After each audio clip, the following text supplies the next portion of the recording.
Hello दोस्तों, how are you? कैसे हैं? उम्मीद करते हैं अच्छा होंगे। तो आज फाइनली हम लोग जो है फिर से क्लास स्टार्ट कर रहे हैं, है ना? आप लोग ये क्या बोलते होंगे, सर कहाँ चले जाते हैं? एक्चुअली जो हम लोग क्लास पहले ले रहे थे, वो जो व्हाइट बोर्ड पे जो पढ़ा रहे थे, तो उसमें मतलब क्लैरिटी नहीं आ रहा था ना। तो फाइनली आज आज से हम लोग जो है डिजिटली क्लास स्टार्ट करेंगे। और आज का जो क्लास होने वाला है मास्टर क्लास है, जिसमें आप डाटा इंटरप्रिटेशन के बहुत ऐसे टॉपिक्स को कवर करने वाले हैं हम लोग। जैसे आपका बार ग्राफ हो गया, राइट? जैसे फिर आपका जो है जैसे ये बार ग्राफ हो गया, ये लाइन ग्राफ है ना, pie chart and mix graph. ये मिक्स ग्राफ क्या होता है कि बार ग्राफ, लाइन ग्राफ और पाई ग्राफ को जब हम मिक्स करेंगे, दोनों को क्या करेंगे कि तीनों को कंबाइन करके फिर एक हम लोग वे देखेंगे, क्वेश्चन का तरीका देखेंगे, that is called the mix graph. Okay, तो आज का मास्टर क्लास है, आप लोग सही से ध्यान दे के पढ़िएगा, ठीक है? क्योंकि ये चीज़ें यहाँ से सिर्फ आज की क्लास से मैक्सिमम 5 to 6 क्वेश्चन नेट में आता ही आता है। नेट का एग्ज़ाम हो या बैंक पीओ का हो, बैंक क्लर्क का एग्ज़ाम हो, एसएससी का हो, ये आज का टॉपिक सभी जगह आता है, ठीक है? तो स्टार्ट करते हैं बिना डिले किए हुए। आज हम लोग क्लास स्टार्ट करते हैं, ठीक है? और स्टार्ट करने से पहले जो है डेली की तरह आप लोगों से रिक्वेस्ट है कि यदि आप लोग चैनल पर नए हैं तो प्लीज़ आप लोग चैनल को सब्सक्राइब करें, है ना, लाइक करें और अपने दोस्तों को मैक्सिमम शेयर करें, ठीक है? सो चलते हैं और क्लास स्टार्ट करते हैं। ओके, तो जैसे कि आप लोग already part 1, part 2, part 3, part 4, part 5 तक हम लोग क्लास देख चुके हैं। जो बेसिक क्लासेस था, मैं डाटा इंटरप्रिटेशन को जो टॉपिक्स आते हैं उसको सॉल्व करने के लिए क्या क्या चीज़ें की जरूरत पड़ता है, हम लोगों ने उसमें बेसिकली स्टडी किया, ठीक है? आज हम लोग फाइनली डाटा इंटरप्रिटेशन का जो पार्ट 6 है ना, जिसमें बहुत सारे चार्ट्स के बारे में हम लोग पढ़ेंगे, ग्राफ के बारे में पढ़ेंगे, वो मास्टर क्लास है आज का, ठीक है? तो इस पर ध्यान से पढ़ना है। आप लोगों को यहाँ से मैक्सिमम 6 to 7 क्वेश्चन आता ही आता है, फिक्स है। चाहे आप नेट का एग्जाम दे रहे हो, आईएएस का एग्जाम दे रहे हो या बैंक का एग्जाम दे रहे हो, किसी भी कम्पिटेटिव एग्जामिनेशन आप दे रहे हो तो वहाँ पर क्वेश्चन आएगा ही आएगा, ठीक है? तो क्लास स्टार्ट करते हैं और चलते हैं नेक्स्ट स्लाइड की तरफ। जैसे देखो, हमने पहले भी आप लोगों से बोला था कि जो हमारा ये ग्राफ है, ठीक है ना, ग्राफ को हम लोग जो है 3 पार्ट में डिवाइड किया गया है। पहले ही आप फर्स्ट देख रहे हैं कि क्या था हमारा, जो फर्स्ट हमारा हम लोग पढ़ते थे बार ग्राफ पढ़ना है, फिर आपको पढ़ना है लाइन ग्राफ, और फिर क्या पढ़ना है आप लोगों को, जो है पाई ग्राफ। ओके, तो बार ग्राफ, लाइन ग्राफ और पाई ग्राफ, पाई चार्ट भी बोलते हैं उसको, पाई चार्ट बोलते हैं, ठीक है? देखो, बार चार्ट या बार ग्राफ, लाइन चार्ट या लाइन ग्राफ, सब है ना, ग्राफ और चार्ट मीन्स इक्विवेलेंट है, ठीक है? तो बार ग्राफ जो क्या होता है बेसिकली, देखिए आप लोग लिखा हुआ है, a bar chart is a chart with rectangular bars with length proportional to the values that they represent. bar chart are diagrammatic representation of the discrete data. अब यहाँ पे बहुत सारे क्वेश्चंस भी आते हैं कि बार क्या होते हैं। बार का मतलब जैसे देखो, हम यहाँ से आपको बता रहे हैं, जैसे ये एक लाइन है हमारा ना, इसको मिक्सर से बॉक्स बना दिए। अब ये हमारा किसी न किसी डाटा को रिप्रेजेंट करता है। इस टाइप के जो फिगर बनते हैं इसको हम लोग बोलते हैं बार, है ना? ये क्या है? बार है। और जो हम डेटा को इस टाइप से कैंडल, इसको कैंडल भी बोलते हैं, देखो कैंडल शेप में है ना, तो ये जो कैंडलिक शेप है, that candle like shape is called the bar, है ना? तो जब हम लोग डेटा को कैंडल के शेप में डिनोट करते हैं, that is called bar graph, है ना? तो बार ग्राफ सिंपली हम लोग जो पढ़ते हैं, ठीक है? आगे बढ़ते हैं। बार ग्राफ का एक चीज़ और आप लोग ध्यान दीजिए, जैसे क्लास 10th में, 9th में भी हम लोग पढ़ते आते हैं कि ये हमारा जो एक्स वाई प्लेन है, ये एक्स एक्सिस होता है ना, और आप लोग पता होगा ये वाई एक्सिस होता है, ठीक है? हम लोग किसी भी डेटा को, जैसे सपोज करो कि ये यहाँ पे 2 लिखा हुआ है, यहाँ पे 3 लिखा हुआ है, यदि यहाँ से डेटा को रिप्रेजेंट करते हैं और यहाँ पे लेके आते हैं, ये हमारा क्या हो गया, 2, 3, यानी this point represent the value of 2 and 3। Okay, तो दिस इज बेसिकली, उसको हम लोग बोलते हैं ए एक्सिस। क्या होता है? ये एक्सिस होता है। तो यहाँ पे कितने एक्सिस है? X and Y, there are 2 axis. तो the axis Y and X are also known as variables. तो हम लोग ग्राफ में बेसिकली वेरिएबल्स के थ्रू रिप्रेजेंट करते हैं, डेटा को अपलोड करते हैं, ठीक है? देखो, क्लास थोड़ी आजकल मतलब ज़्यादा लंबा होने वाला है, इसीलिए आप लोग क्लास को स्किप नहीं करना है, क्योंकि हर लाइन में कुछ ना कुछ आपको कंसेप्ट मिलेगा, ठीक है? तो बिना स्किप किए हुए उसको सही से आप लोग को स्टडी करना है, ठीक है? ये समझ में आ गया आप लोगों को कि बार ग्राफ हम लोग क्यों बोलते हैं, क्योंकि ये कैंडलिक शेप में होता है और कैंडल को ही बार बोला जाता है, ठीक है? ओके, तो no, there are 3 types of bar.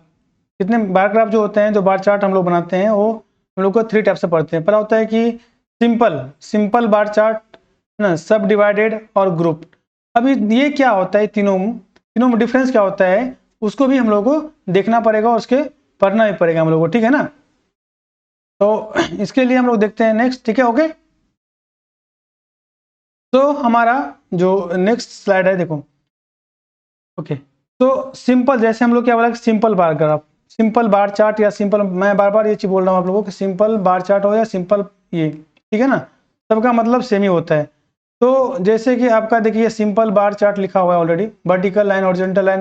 Vertical line जैसे कभी कभी क्या होता है, ग्राफ को, कैंडल को इस टाइप से भी, जैसे मान चलिए हमारा एक्सिस है, तो हम ग्राफ को क्या करेंगे, इस टाइप से रिप्रेजेंट करते हैं, राइट। तो देखो ये क्या है, इस टाइप से है, यानी जब हम बार को वाई एक्सिस पे बनाते हैं, ठीक है, तो इसको बोलते हैं, ये होता है हमारा हॉरिजॉन्टल।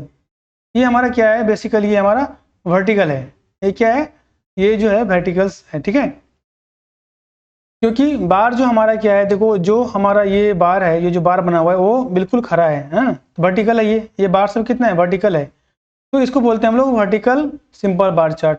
जब इसी बार को हम लोग इस टाइप से हॉरिजॉन्टल ऐसे ड्रॉ करते हैं, that is called the simple bar chart, यानी हॉरिजॉन्टल बार चार्ट या बार ग्राफ, ओके, समझ में आ गया। इसको हम लोग क्या बोलेंगे भाई साहब, इसको हम लोग बोलते हैं हॉरिजॉन्टल, ठीक है, क्या बोलते हैं, हॉरिजॉन्टल बार चार्ट, ठीक है। बट ये हमारा क्या है, ये हमारा है क्या, बताओ, वर्टिकल है, क्या है, ये हमारा वर्टिकल है, राइट। तो ये वर्टिकल हो गया और ये हॉरिजॉन्टल हो गया। तो दे आर मेनली क्या होता है, 2 types of simple bar chart, vertically and horizontal. देखो बार के बारे में जानना जरूरी भी है, क्योंकि बार के बारे में जब तो जानोगे नहीं, फिर क्वेश्चन कैसे सॉल्व करोगे, ठीक है।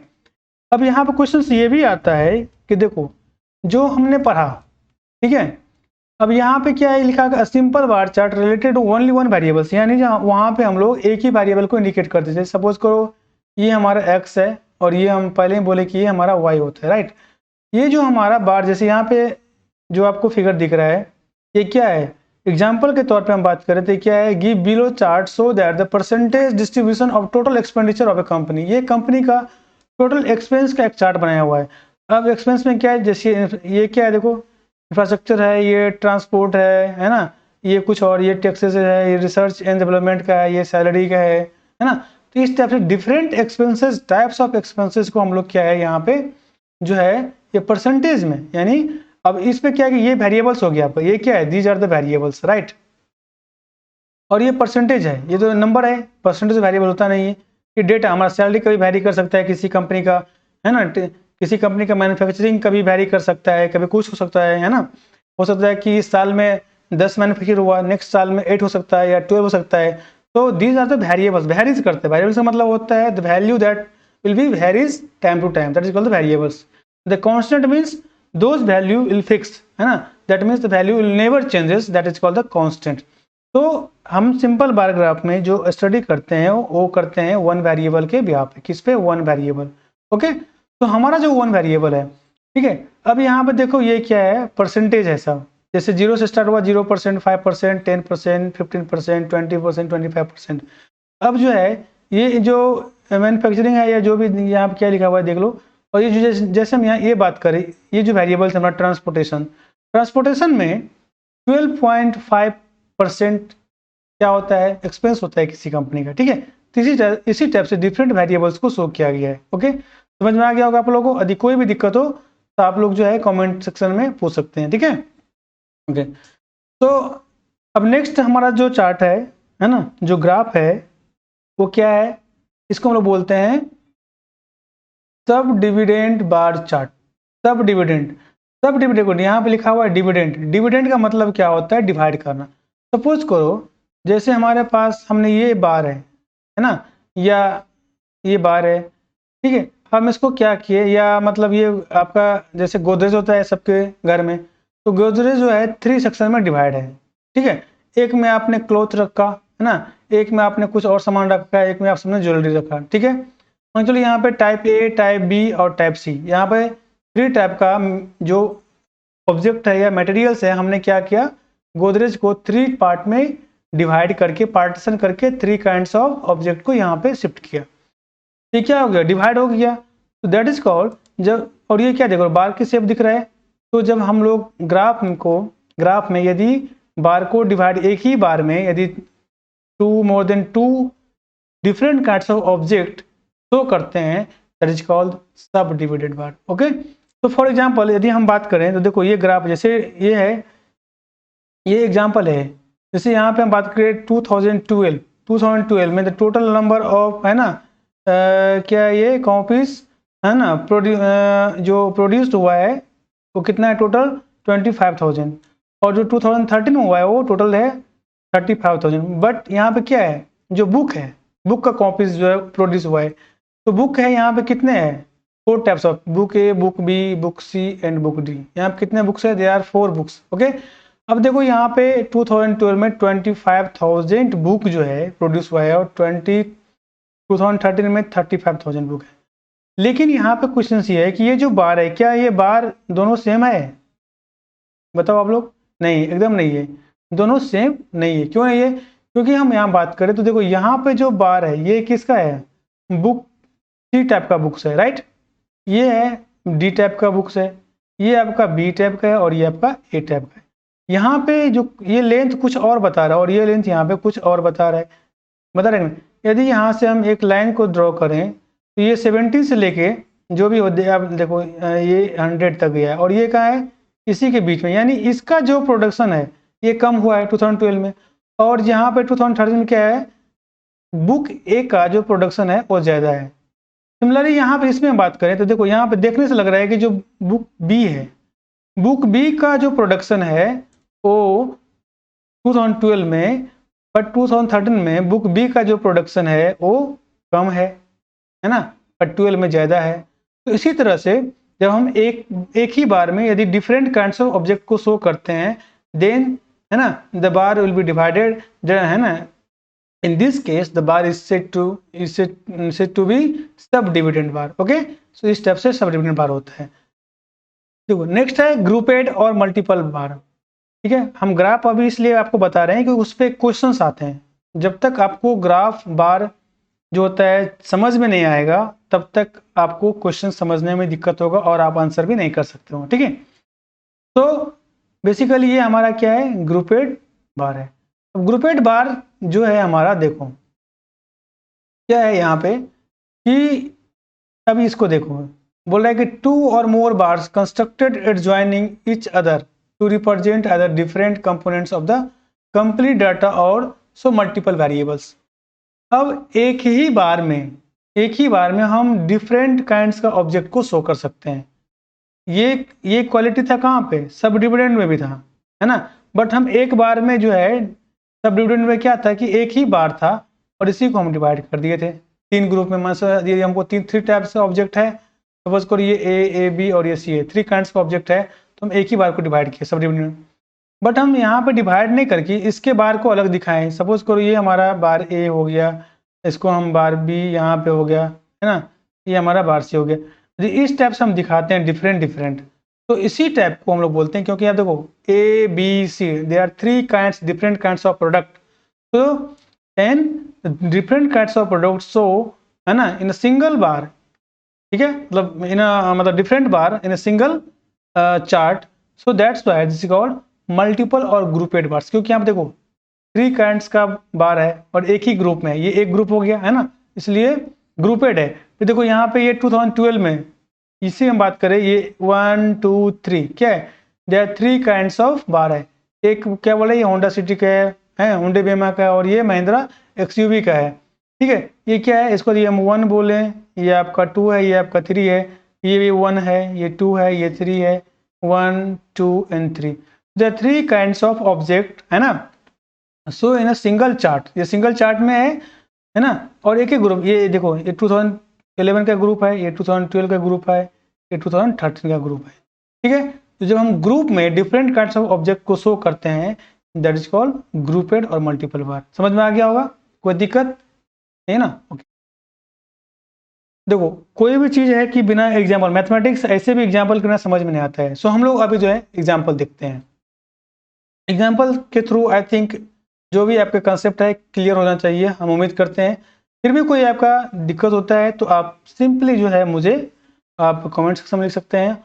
और जो भी मैं अभी क्लासेस में आप लोग को पढ़ा रहा हूँ उसकी पीपीटी जो है ना, जो क्लास नोट है जो पढ़ा रहे हैं वो आपका पढ़ाया हुआ नोट्स जो है आप keindia.in पे जाएंगे, वहाँ से अपलोड करके आप पढ़ भी सकते हैं। ठीक है, ये सारे जो है आपका की इंडिया वेबसाइट पे जो है ना, keindia.in पे जाएंगे, वहाँ पे ये जो पढ़ाया आज का जो पढ़ाया हुआ जो पीपीटी है वो आपको वहाँ पे मिल जाएंगे। ठीक है, ओके। तो अभी जो है हम देखते हैं थोड़ा सा क्या है हमारा। ठीक है, देखो अब बात ये है कि हमारे पास ये क्या है, बोला read the following bar chart carefully and answer the questions that follow. अब ये जो चार्ट है उसको हमको केयरफुली पहले पढ़ना है, देखना है और उसके बिहाफ पे हमें आंसर देना है। ठीक है, बोला कि sales of cellular phone over the year, जो सेल फोन है इसका सेल हुआ है डिफरेंट ईयर्स में। ठीक है, ये समझ में आ गया। ये क्या शो कर रहा है, ये वेरिएबल्स है 2018, 9, 10, 11, 12, 13, ये क्या, ये सब वेरिएबल्स है। 8 है, 2009 है, 2010 है, 2011 है, 12 है, 13। इसमें क्या है, सेल ऑफ फोन, जो फोन का सेल हुआ है 0 sale, 10 sale, 20 sale, 30 sale, 40 sale, 50 sale. अब क्वेश्चन को पहले देखो, इस सब का जब क्वेश्चन आता है ना, क्वेश्चन होता है बहुत ईजी, लेकिन इशू क्या है ना कि जब हम जैसे हम देखो बचपन से क्या होता है मैथ्स में न्यूमेरिकल ज़्यादा वैल्यू देते हैं हम लोग, न्यूमेरिकल जो चीज़ होता है ना उस पर ज़्यादा फोकस करते हैं।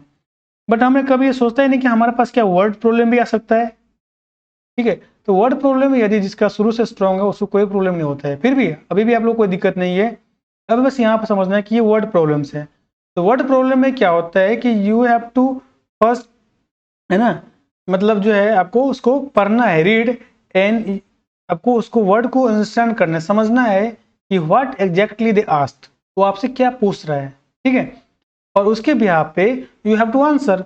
This is simple. Okay, so हम भी पढ़ते हैं आपके साथ, देखते हैं कि फर्स्ट क्वेश्चन हमारा क्या है। कि बोल रहा है कि फर्स्ट क्वेश्चन हमारा क्या है, find the percentage increase in sale from 2012 to 13।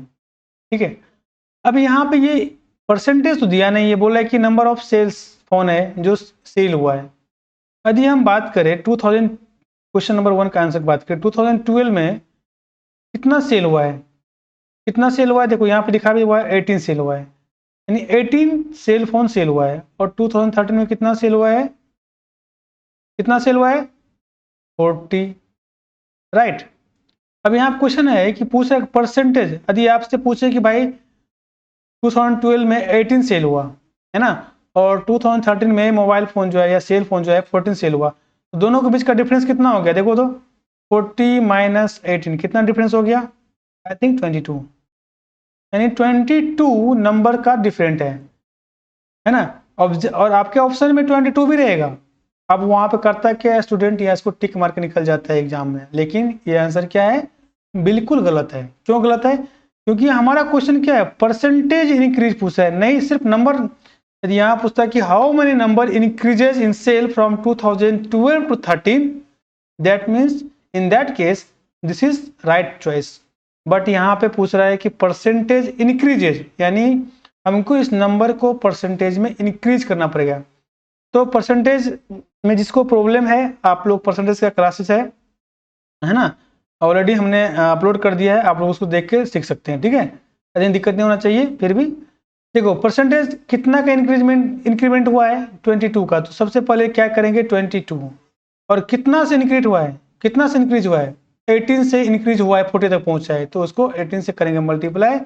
और किसी भी चीज़ का परसेंटेज फाइंड करने के लिए हमेशा हम लोग 100 से मल्टीप्लाई करते हैं। ठीक है, परसेंट।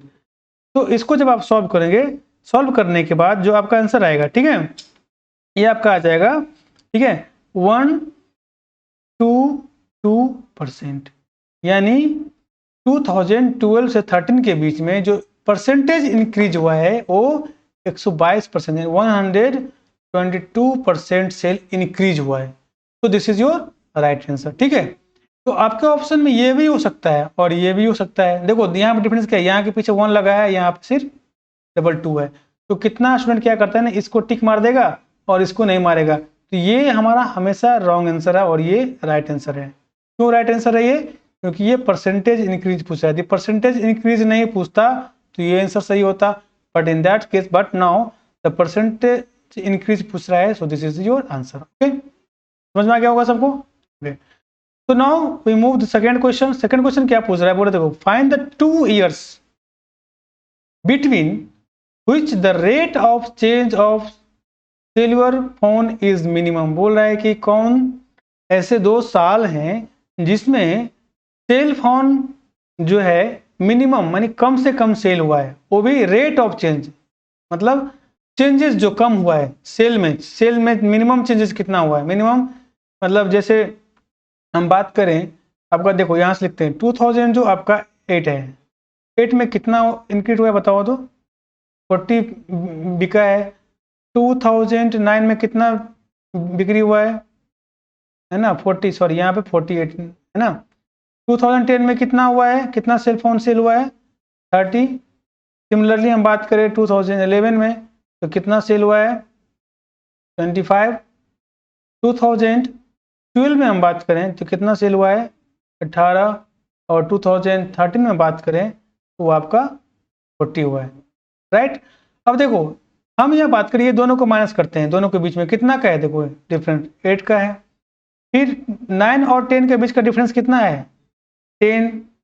फिर ये इसके बीच का डिफरेंस कितना है? 5। इसके बीच का डिफरेंस कितना है बताओ भाई? 7। और इसके बीच का डिफरेंस कितना है? 22। ये तो नंबर्स हैं, लेकिन हमसे क्या पूछ रहा है कि जो कम से कम चेंजेस हुआ है, कौन से 2 से साल है जिसके बीच में या कम से कम चेंजेस हुआ है, ठीक है, रेट ऑफ चेंजेस। तो रेट ऑफ चेंजेस जो होता है वो ऑलरेडी परसेंटेज क्लास में हम पढ़ा चुके हैं। तो हमें क्या करना है, पहले हर 2 साल के बीच का परसेंटेज को फाइंड करना है, ठीक है। तो परसेंटेज को पहले फाइंड करने के लिए देखो, जैसे हम 2000, यहाँ पर तो जगह नहीं है, नेक्स्ट में स्लैश में देखते हैं। ओके, आप लोग ये डाटा को लिख लो, ठीक है, क्योंकि ये डाटा पे ही काम करेंगे। 8, 10 ये जो है ये समझ में आ गया ना। ये 8 क्या है? 2008 और 9 के बीच में, 2008 में 48 सेल हुआ था और 9 में 40 सेल हुआ है। दोनों के बीच में कितना डिफरेंस है? 8 का। तो ये इसको हम लोग देखते हैं। ओके, कोई दिक्कत नहीं ना? ठीक है, तो ठीक है,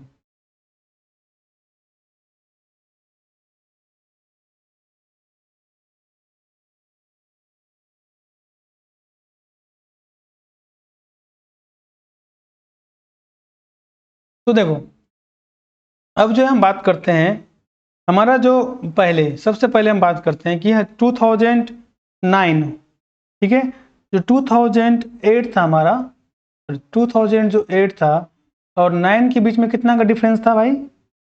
8 का। तो कितने से, याद है कितने से? 48 से। 48 से ये क्या हो रहा है? एक मिनट, थोड़ा सा पेन सेटअप गड़बड़ा गया क्या? अभी थोड़ा सा डिजिटल क्लास नया है ना, ठीक हो जाएगा, कोई बात नहीं है।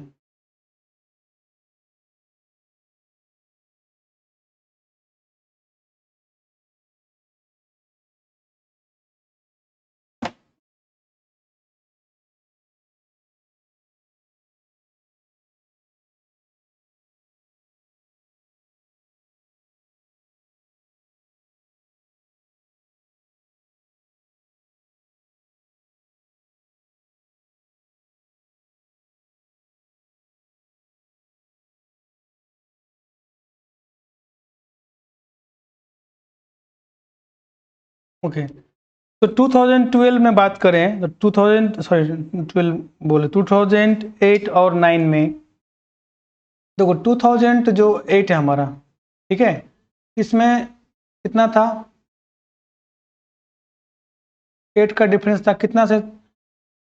हमेशा परसेंटेज पीछे बार से कितना है? 48 को और 100 से मल्टीप्लाई करते हैं। जब इसको मल्टीप्लाई करोगे तो ये आपका कितना आ जाएगा? ये जो है 16.6%। फिर हमने देखा था कि 2009 और 10 के बीच का डिफरेंस कितना था बताओ? कितना था, याद है? कितना था? किसी को पता नहीं है? 10 का नहीं था भाई, 2009 में जो है 40 सेल हुआ है और 10 में 30, तो कितना हो गया? 10 का डिफरेंस हो गया। और कितना से देखो 2009 में 40 से 10 में 30 पे गया, तो कितना से 40 से डिवाइड करेंगे, ठीक है, और 100।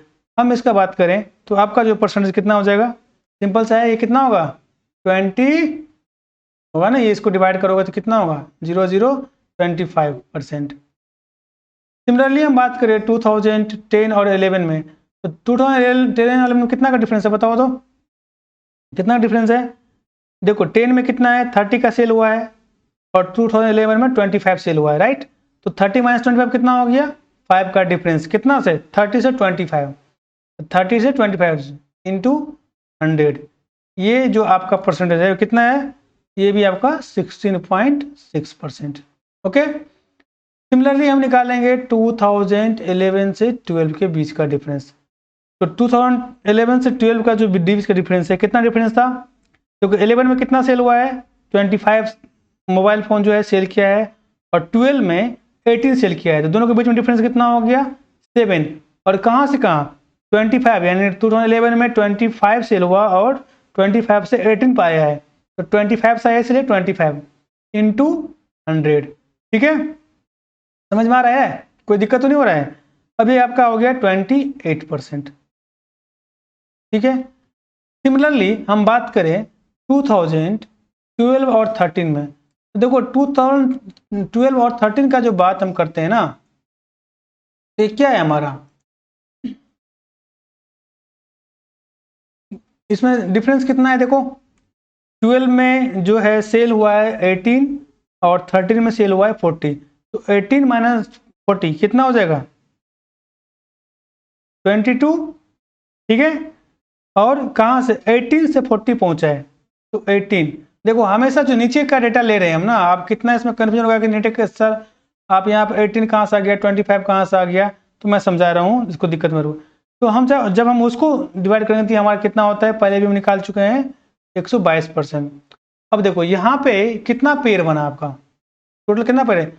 एक पेयर बना है ना, ये आपका फर्स्ट पेयर है, फिर आपका ये सेकेंड पेयर है, ये आपका थर्ड पेयर है, ये आपका फोर्थ पेयर है, और ये आपका 5th पेयर है।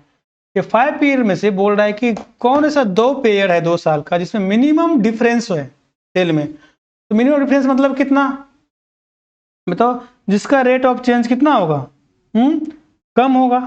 तो रेट ऑफ चेंज जो है किस किस का कम है बताओ? आप ही लोग बताओ, देखिए हम क्या बताएंगे, बताओ जल्दी बताओ।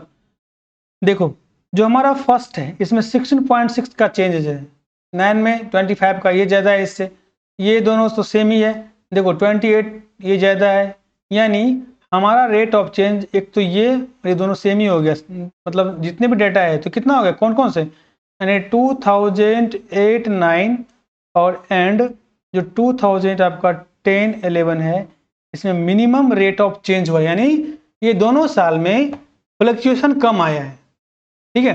कम बिके ज़्यादा बिके से मतलब नहीं है कि, लेकिन कम और ज़्यादा बिकने में डिफरेंस कम है, समझ में आ रहा है? ये डिफरेंस कम होता है, तो इसी को बोलते हैं रेट ऑफ चेंज।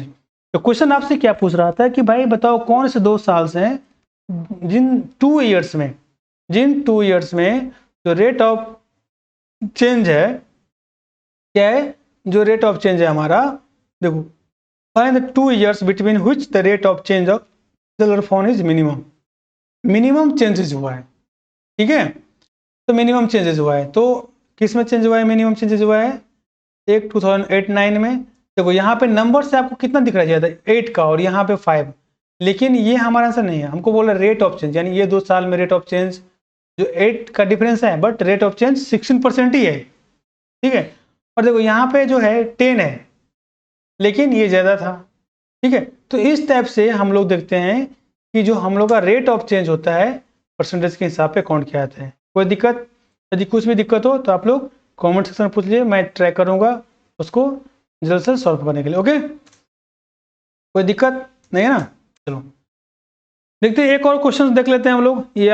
ये आप लोग को आई थिंक क्लियर हो गया होगा ग्राफ देख के। ये कौन सा ग्राफ है? सब डिविडेंड ग्राफ है।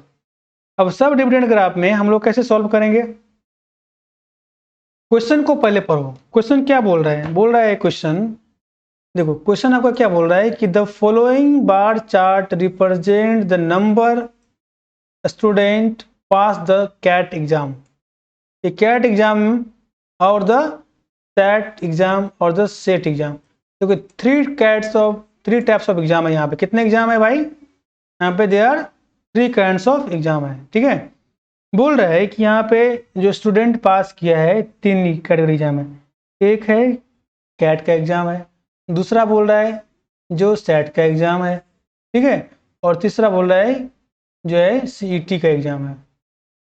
3 एग्जाम में डिफरेंट 3 काइंड्स है। एक और एग्जाम है कोई क्या एग्जाम और वन ऑफ दिस एग्जाम्स, ठीक है। हाँ 3 एग्जाम है और एक बोल रहा है कि नन ऑफ दीज में है, जो तीनों में से कोई एग्जाम नन ऑफ दीज में, ठीक है। अब देखो ये नन ऑफ दीज का है, जो कोई बच्चा जिसमें अपियर नहीं हुआ मतलब पास नहीं हुआ है। कैट में कितना पास हुआ है, सेट में कितना पास हुआ है, सेट में कितना पास हुआ है। तो क्या the following bar chart represent, ये बार चार्ट किसको रिप्रेजेंट कर रहा है? द नंबर ऑफ स्टूडेंट को हु पास कैट एग्जाम और सेट एग्जाम और सेट एग्जाम और नन ऑफ दिस एग्जाम, ठीक है। assume that there is no student who passed more than one exam। अब यहाँ बोल रहा है कि आपको अटेंशन देना है कि कोई ऐसा स्टूडेंट कोई भी स्टूडेंट जो है मोर देन वन एग्जाम में जो पास नहीं हुआ है, ठीक है। अब यहाँ पे देखना है हम लोगों को, यहाँ पे क्या है ये जो शो कर रहा है नंबर ऑफ स्टूडेंट। अब इसमें के हिसाब से हम बात करें, देखो ये क्या है 2008 का डेटा है, ये 2009 में और ये 2010 में। 2008 में जो एग्ज़ाम हुआ इसमें सेट में इतने स्टूडेंट पास हुए हैं और ये कितने स्टूडेंट है यहाँ से मिला है तो आई थिंक 20 है ना, 20 स्टूडेंट सेट में पास हुआ है, ठीक है। अब आप इसको मिलाएंगे तो ये कितना हो जाएगा 80 पे, तो 80 माइनस 20 60, यानी ये 60 है। 60 स्टूडेंट ये सेट में पास हुआ है। हम अभी बात कर रहे हैं वो है ना, I am talking about 2008, okay. And यदि इसको हम मैच करें तो ये आपका 40 हो जाता है। तो 80 माइनस 40 देखो 60 का आई थिंक है क्या, अच्छा 60 का ही होगा। 60 स्टूडेंट जो है कैट का एग्जाम पास किया है और जो कोई एग्जाम पास नहीं किया है ये इतना स्टूडेंट है, ठीक है, ये एग्जाम। इसी तरह आप 9th का भी एज्यूम कर सकते हैं और 10th का भी, ठीक है। हमने एक का समझाया, ये दोनों को आपको खुद एनालाइज करना है तभी आप तो सीख पाएंगे ना। अब देखो इसके बिहाफ पे क्वेश्चन क्या पूछ रहा है आपसे, क्वेश्चन पूछ रहा है which year showed the best result in MBA entrance. ये सब MBA में जो है MBA के लिए एग्जाम होता है कैट पैट सेट का, ठीक है ना। In the terms of percentage of student who cleared. अब जो है बेस्ट रिजल्ट MBA में किस ईयर में सबसे बेस्ट हुआ है in terms of percentage of student who clear. अब जो स्टूडेंट क्लियर किया है एग्जाम, ठीक है, उसको परसेंटेज में आपको बताना है। किसमें बताना है? परसेंटेज में बताना है। तो भाई अब हम बात करते हैं कि नंबर ऑफ स्टूडेंट, ठीक है ना, कितना नंबर ऑफ स्टूडेंट पास हुआ है पहले और टोटल नंबर ऑफ स्टूडेंट कितना है, क्लियर। तो टोटल नंबर ऑफ स्टूडेंट जो है आपका कितना है 2008 में। टोटल नंबर ऑफ स्टूडेंट के बारे में बात करें हम लोग तो कितना है, देखिए ये थोड़ा सा ग्राफ यहाँ पे क्लियर नहीं हो पा रहा होगा आप लोगों को, लेकिन एग्जाम में जब रहेंगे तो क्लियर रहेगा। देखो इसको थोड़ा सा मैच करते हैं तो आई थिंक यहाँ मिलता है। तो टोटल स्टूडेंट कितना अपियर हुआ है 170, इसमें कितना हुआ है 170, ये एक 60 के और एक बीच में है, ये मतलब 170 पे। तो 2008 में जो है टोटल 170 स्टूडेंट अपियर हुआ, राइट। जिसमें जो पास नहीं किया ये स्टूडेंट है नन ऑफ दिस वाले, है ना। जो ये किसका रिप्रेजेंट कर रहा है कैट का, है ना। कैट इतना स्टूडेंट क्लियर किया, ये सेट का रिप्रेजेंटेशन और ये सेट का है।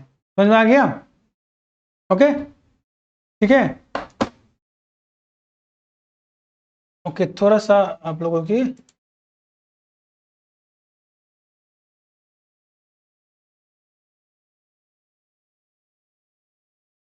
तो यदि हम बात करें तो देखिए ये जो चीज़ है 2008 में कितना स्टूडेंट टोटल अपेयर हुआ था, 2008 में कितना अपेयर हुआ है 170, ओके।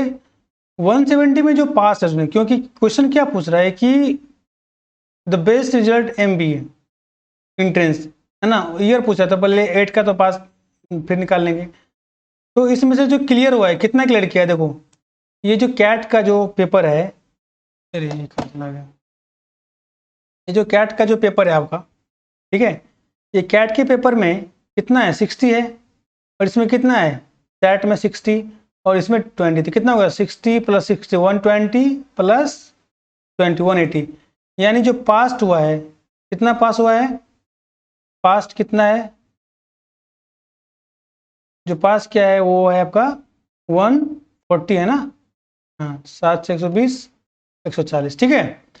तो कितना परसेंट पास किया भाई, तो परसेंट 140 जितना पास किया, टोटल नंबर ऑफ स्टूडेंट 170 × 100, ये तो पता होगा पासिंग कैसे निकालते हैं, है ना, जितना पास हुआ है उसमें से टोटल से डिवाइड करेंगे और 100 से मल्टीप्लाई करेंगे, आपका कितना आ जाएगा, देखो निकालो, ये आई थिंक 82.35%, क्लियर। ये हो गया आपका 2008 का। 2009 में बात करते हैं, तो 2009 में कितना टोटल एपीयर हुआ है, टोटल यदि हम बात करें यहाँ पे, तो आई थिंक ये मिलाने से देखो ये 80 है क्या, या 280, हाँ 100, जो टोटल स्टूडेंट है कितना है, टोटल कितना है 180, in how many students pass clear the examination other sets, है ना, और कैट और सेट, तो ये जो पास हुआ है देखो ये, ठीक है, ये आपका कितना हो गया, आई थिंक इसको मिलाने से आप लोग ये जो टोटल स्टूडेंट होगा ये आपका कितना हो जाएगा, टोटल 150 स्टूडेंट पास हुआ है, कितना पास हुआ है, कितना पास हुआ है, जो पास्ट स्टूडेंट है वो है 150, क्लियर। तो हाउ मेनी परसेंटेज, कितना हो गया परसेंटेज, 150/180 × 100, ठीक है, तो कितना हो गया ये हो गया 83.33%, ठीक है, यानी 2008 में 82 इतना परसेंट स्टूडेंट जो है पास किया है, 9 में इतना परसेंट स्टूडेंट पास किया है, ठीक है, 10 में कितना होगा, 10 में टोटल कितना है 200 स्टूडेंट, देखो 10 में जो है टोटल आपका जो स्टूडेंट है कितना है, टोटल आपका 200 है, ठीक है, इसमें से हम यहाँ से थोड़ा सा यदि मिला लें, बात करें मिलाने का, तो इसको देखो 160 पे जाता है क्या, हाँ, यानी जो ये 160 पे ऐसे कुछ जाएगा सीधा, ठीक है। तो टोटल स्टूडेंट हम बात कर रहे हैं अभी 2010 का, ठीक है, तो टोटल स्टूडेंट एपियर कितना हुआ है 200, ठीक है, और पास कितना हुआ है, जो पास किया है वो पास कितना हुआ है, कितना स्टूडेंट पास हुआ टोटल, ये 160 पे आई थिंक ना, हाँ, तो कितना हो गया 160, कितना पास हो टोटल, देखो यहाँ से मिलाओ, क्योंकि ये नीचे वाला जो पार्ट है ये सब तो पास हो गया है ना, ये पास है, total pass this plus this plus this, तीनों को मिलाने के पास कितना आ जाएगा, ये 60 पे आता है, ठीक है, मिला के देख लेना 60, और ये जो है जो पास नहीं किया ये वाला, ठीक है, तो ये टोटल पास, यानी परसेंटेज निकालेंगे तो कितना परसेंटेज होगा भाई साहब, 160/200 × 100, ये हो गया आपका 80%, कितना हो गया 80%। अब क्या क्वेश्चन क्या पूछ रहा है कि which year so the best result in MBA, MBA में किस साल में बेस्ट रिजल्ट हुआ है, ठीक है, इन टर्म्स ऑफ परसेंटेज, तो देखो किस ईयर में, 2008 में, यदि हम बात करें 2008 की, ठीक है, तो 2008 में 82.35% पास हुआ है, 2009 में 83.33% और 2010 में 80%, तो किस साल में, किस in which year the result is best, किस में हुआ है बताओ, सबसे मैक्सिमम रिजल्ट कितना है 83.33%, किस ईयर में, इन 2009, तो इसका आंसर कितना होगा 2009, समझ में आ गया, यानी 2009 ईस्वी में 2009 ईयर में स्टूडेंट, मैक्सिमम स्टूडेंट जो है पास हुआ था फॉर एमबीए के लिए, ठीक है। सेकेंड क्वेश्चन क्या है, what is the percentage increase in the number of student in 2010 over 2008, वाह, अब बोल रहा है कि जो परसेंटेज इंक्रीज है नंबर ऑफ स्टूडेंट का, कितना इंक्रीज हुआ है, समझ में आ गया। अब यहाँ पे पास फेल का नहीं पूछ रहा है कि 2008 में जो स्टूडेंट था, ठीक है, और 10 में, 8 से 10 में देखो 2010 ओवर 8 यानी 8 से लेके 10 में कितना नंबर ऑफ स्टूडेंट इंक्रीज हुआ है, परसेंटेज में कितना परसेंट इंक्रीज हुआ है। जैसे सपोज करो कि 2008 में 100 बच्चा एडमिशन लिया कहीं किसी भी इंस्टीट्यूट में, 2010 में जो है 200 लिया, तो कितना कहेंगे 100 नंबर का इंक्रीमेंट हुआ, इंक्रीज हुआ स्टूडेंट। बट यहाँ पे ये नहीं पूछ रहा है, ये पूछ रहा है कि भाई ये नंबर नहीं चाहिए हमको, ये परसेंटेज में बताओ कितना इंक्रीज हुआ, ठीक है, क्लियर, ठीक है ना। तो अब यहाँ पे देखो कि 2010 में कितना स्टूडेंट था, 2010 का बात करें हम तो इसमें टोटल स्टूडेंट कितना है, 2010 में आपका देखिए 2010 में कितना है टोटल, 200 स्टूडेंट अपियर हुआ, पास होने के बाद है, अपियर के बाद है, और 8 में कितना था 170, तो डिफरेंस कितना हो गया, कितना हो गया डिफरेंस बताओ, डिफरेंस कितना होगा, 2008 में जो था आपका 170 स्टूडेंट अपियर हुआ और 2010 में आपका 200, तो जो इंक्रीज हुआ है, इंक्रीज कितना का हुआ 200 माइनस 170, राइट, तो कितना हो गया 30, और कितना से इंक्रीज हुआ है 170 टू 200 पहुंचा है, यानी इंक्रीज यहाँ से यहाँ तक पहुंचा है, राइट, इधर से गया है। तो इसके भी आप में हम लोग निकालेंगे परसेंटेज, तो जो परसेंटेज ऑफ इंक्रीजेज होगा, है ना, इंक्रीज परसेंटेज कितना होगा, कितना का इंक्रीजमेंट हुआ है 30 का, कितना से हुआ है इंक्रीज 170 से, और परसेंट निकालने के लिए क्या करते हैं हम लोग 100 से मल्टीप्लाई करते हैं। तो आप इसको सिंपल सा है डिवाइड करके कितना आएगा परसेंटेज, ये 0 0 कैंसिल हो गया, ठीक है, ये 0 0 कैंसिल हो गया, ये हो गया आपका 300/17, ठीक है ना, तो ये 7 दूना 14, 2 पर जाएगा नहीं यानी 1 पर रहेगा, ये हो गया 1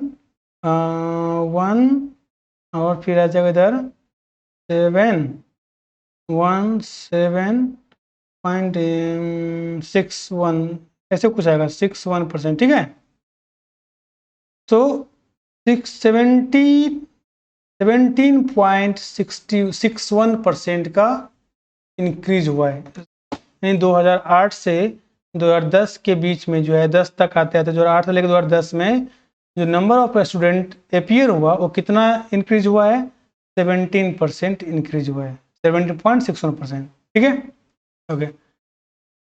देखो जो हमारा ये अब एग्जाम्पल, नेक्स्ट एग्जाम्पल है, read the following bar chart carefully and answer the question that follows, ठीक है।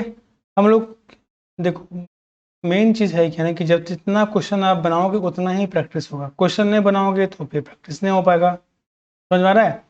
अब यहाँ पे ये किस टाइप का ग्राफ है, ये क्या है, कौन सा है, ये ग्रुपेड है, ठीक है ना, ग्रुपेड है, क्योंकि देखो यहाँ पे 2 ग्रुप है एक ही साथ दिख रहा है, एक ग्रुप 1 है ग्रुप 2 है, फर्स्ट ग्रुप क्या है इंपोर्ट का, सेकंड ग्रुप है एक्सपोर्ट का, तो पक्का किसी न किसी कंपनी के बारे में बता रहा होगा। अब देखो ग्राफ को एनालाइज करो, ये 2008 9 9 10 10 11 11 12 और 12 13, ठीक है, ये इसका है, ये इसका है, ये इसका है, इसका है, इसका है, ये 1 साल का पीरियड का जो इंपोर्ट और एक्सपोर्ट जो किसी कंपनी का होता है इसके बारे में बता रहा है।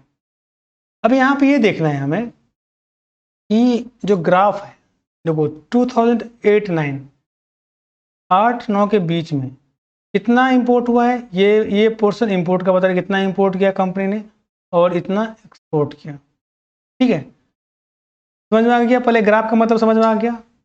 फिर इसके भी यहाँ पे क्वेश्चन और ये अमाउंट है कि इतना इतना का अमाउंट के हिसाब में हुआ है, ठीक है, यानी इसको यहाँ पे हम मिलाएं तो आई थिंक ये 7 ये करोड़ में है, तो ये कितना है 6000 करोड़, तो ये 7000 करोड़ नहीं 7000 करोड़ का जो है क्या है ये इंपोर्ट किया है, और यदि आप इसको थोड़ा सा ले जाओगे तो आई थिंक 5000 करोड़ यानी ये 5K करोड़ का है, ठीक है, और ये 7K करोड़ का 7K करोड़ का इंपोर्ट हुआ है और एक्सपोर्ट 5 यानी 2 का डिफरेंस है। समझ में आ गया? तो इसी तरह हम लोग ग्राफ को एनालाइज करते हैं, कोई दिक्कत? तो क्वेश्चन से पहले देखते हैं क्वेश्चन क्या पूछ रहा है कि what is the percentage increases in import between 2008-9 and 2012-13। बोल रहा है कि ये 2 साल के बारे में। देखो, एक तो बोल रहा है कि 8-9 में किसके बारे में बात कर रहा है? इंपोर्ट के बारे में, कितना परसेंट इंक्रीज हुआ है। तो 8-9 देखो, 8-9 किधर है? ये है। 8-9 में कितना इंपोर्ट हुआ है? ये इंपोर्ट है, रेड वाले इंपोर्ट का साइन है। इंपोर्ट कितना है? 5000 करोड़ का है, थी ना? कितना इंपोर्ट है? देखो इंपोर्ट जो आपका इसका हो गया इंपोर्ट, सॉरी ये इंपोर्ट है ना, व्हाइट वाला इंपोर्ट है ना। इंपोर्ट कितना हो गया? 7000 करोड़, यानी 2008-9 में जो इंपोर्ट हुआ है, कितना इंपोर्ट हुआ है? 7000 करोड़ ये इंपोर्ट हुआ है। ठीक है, क्लियर? इंपोर्ट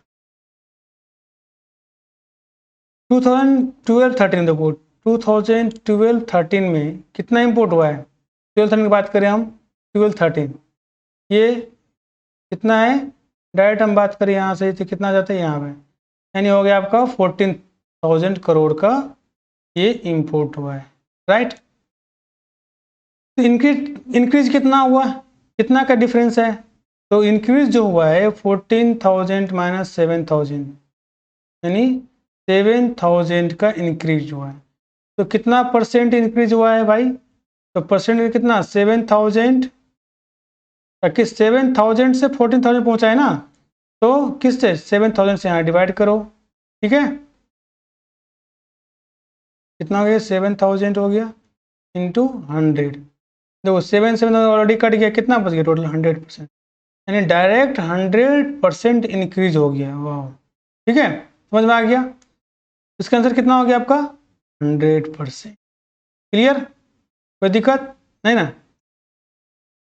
दूसरा चीज है, दूसरा क्वेश्चन क्या पूछ रहा है? इफ वाइल इंपोर्ट, ये वाइल के बारे में बता रही है ना, डिटेल यहाँ पे लिखा हुआ है, लेकिन ये अभी इफ वाइल इंपोर्ट्स कंस्टिट्यूट 20%, देखो 20% of the total imports in 2010-11, then what percentage of the trade gaps was due to while assuming that no oil is exported? यदि जब ऑयल एक्सपोर्ट नहीं किया गया, ठीक है, और बोल रहा है कि 20% जो है ना, कंस्टिट्यूट ऑयल जो है टोटल इंपोर्ट्स का हुआ है, 20% ऑयल किया गया इंपोर्ट, समझ गया? जबकि एक्सपोर्ट का कुछ नहीं है। तो देन पूछ रहा है कि then what percentage of the trade gap was due to oil, यानी अदर जो ट्रेड है उसका जो इंपोर्ट हुआ है, कितना परसेंटेज गैप हुआ है ऑयल के चलते, क्योंकि ऑयल जो है 20% जो है किया गया है ना इंपोर्ट, तो क्योंकि इसमें कोई भी ये कम ज़्यादा नहीं किया गया है, तो इसीलिए किसी किसी ट्रेड में तो कम हुआ होगा। इसलिए बोल रहे हैं कि ऑयल के चलते कितना का मतलब जो है गैप हुआ है, कितना गैपिंग हुआ है इंपोर्ट में। तो कितना गैपिंग हुआ है, तो सबसे पहले हम लोग को इसमें क्या देखना है कि ऑयल का जो इंपोर्ट है, कितना इंपोर्ट हुआ है 2010 और 11 के बीच में। ये जो आपका 2010-11 इसके बीच में कितना ऑयल का इंपोर्ट हुआ है, ये ऑयल का यदि बात करें तो, ठीक है, इंडिया फॉरेन ट्रेड के बारे में बात करें तो ऑयल का इंपोर्ट देखो, इंपोर्ट वाले क्या ये है, और हमारे किससे बात है? 10 और 11, 10-11 किधर है भाई?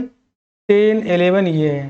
तो इसमें देखो इंपोर्ट कितना है, ये इंपोर्ट कितना हो गया, इसके बारे में बात करें कितना जाएगा इंपोर्ट, देख लो, आई थिंक 13 करोड़ समथिंग है क्या?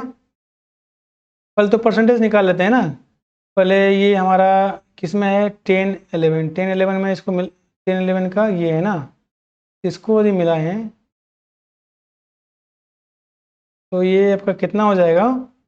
13 पे आ रहा है आई थिंक, क्या देखो तो 13, ये बीच का है ना 13, तो टोटल जो इंपोर्ट हुआ है 13, टोटल इंपोर्ट कितना हुआ है इन 2010-11 में? टोटल इंपोर्ट कितना हुआ है? टोटल इंपोर्ट जो आपका हुआ है कितना हुआ है? ये 13,000, और इसका 20% सिर्फ ऑयल इंपोर्ट हुआ है। देखो यहाँ बहुत सारा ट्रेड है, लेकिन 20%, तो 13,000 का 20% निकाल लो, तो ऑयल जो इंपोर्ट हुआ है, ठीक है, कितना ऑयल इंपोर्ट हुआ है भाई साहब? निकालो ऑयल इंपोर्ट कितना हुआ है? 20%, 20% कितना हुआ? 13,000 का 20% हम लोग पान करेंगे, 20%। ठीक है, डबल जीरो कैंसिल, कितना हो गया ये? 20 इजकल टू 26 है ना, डबल जीरो यानी 2600, यानी 2600 का जो है वाइल क्या हुआ है, इतना करोड़ जो है 26 करोड़ का, 2600 करोड़ का जो है हम लोग क्या किए हैं, वाइल का सिर्फ एक्सपोर्ट हुआ है। समझ में आ गया? कोई दिक्कत? यहाँ से आपका सेकंड क्वेश्चन का आंसर है, ध्यान से देखना। ठीक है, ये है आपका फर्स्ट का, कन्फ्यूजन मत होना, ये है सेकंड का।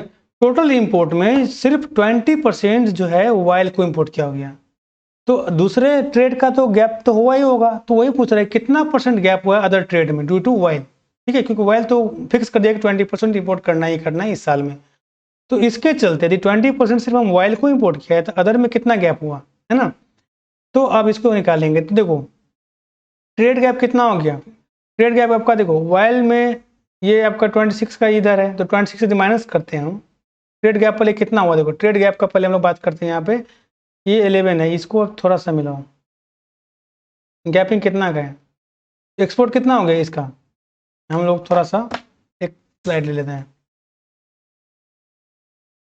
देखो जो 2000 हमारा 10 11 है, समझो थोड़ा सा डिफिकल्ट है समझ, इसमें सिर्फ 20% ट्रेड वाइल लिखा हुआ है। ठीक है, और ये 20% कितना था, 2600 करोड़। ठीक है ना, इतना का सिर्फ वाइल का इंपोर्ट हुआ है, और इसमें जो एक ये है इंपोर्ट है, इंपोर्ट हुआ था। एक्सपोर्ट कितना हुआ है पता है, एक्सपोर्ट हुआ है 7000 करोड़, तो उसको ग्राफ को मिलाना। ठीक है, करोड़, तो गैप कितना हो गया, टोटल एक्सपोर्ट कितना, टोटल इंपोर्ट कितना हुआ था, जो हमारा टोटल जो इंपोर्ट है वो कितना था, टोटल इंपोर्ट 14,000 करोड़ है ना, तो गैप देखो टोटल इंपोर्ट है 14,000 और टोटल एक्सपोर्ट कितना है, जो एक्सपोर्ट है 7,000, तो गैप कितना हो गया, 14,000 माइनस 7,000 कितना हो गया, 7,000 करोड़ का गैप हो गया। राइट, ठीक है, समझ में आ गया, क्लियर है, कोई दिक्कत तो नहीं है। ठीक है, सॉरी इसमें देख लो, एक मिनट देखो दोस्त, 14 था 13 था, थोड़ा सा कन्फ्यूजन हो गया है, आई थिंक 13 था क्या, 2011-12 में 13 है, ओहो 13 है, ठीक है, ये है आपका, ये 14 है, ये 13 है। ठीक है, तो 13 से कितना हो जाएगा, ये आपका 13,000 होने से ये हो गया आपका 6,000 करोड़, यानी 6,000 करोड़ का गैपिंग है। अब इसमें से जब ये हमारा निकल गया, उसमें देखो वाइल कितना हुआ है परसेंटेज में, ये तो गैप हो गया 6,000 का करोड़ का गैप है एक्सपोर्ट इंपोर्ट में, लेकिन ड्यू टू वाइल का जो 20% जो था, इसके चलते भी तो परसेंटेज आएगा ना, तो अब वाइल के चलते कितना इंपोर्ट हुआ है, तो वाइल इंपोर्ट कितना हुआ है 2600। ठीक है, और गैप कितना का हो गया 6,000 का, तो परसेंटेज में निकालना है 100 से मल्टीप्लाई करेंगे, अब इसको निकालोगे तो कितना होगा, ये 43% अप्रॉक्स आएगा। ठीक है ना, एग्जैक्ट नहीं आएगा, अप्रॉक्स आएगा, तो 43% का गैपिंग आया है। ठीक है, ओके, ठीक है, कोई दिक्कत नहीं ना, चलो क्लियर है यहाँ तक, ठीक है, ओके।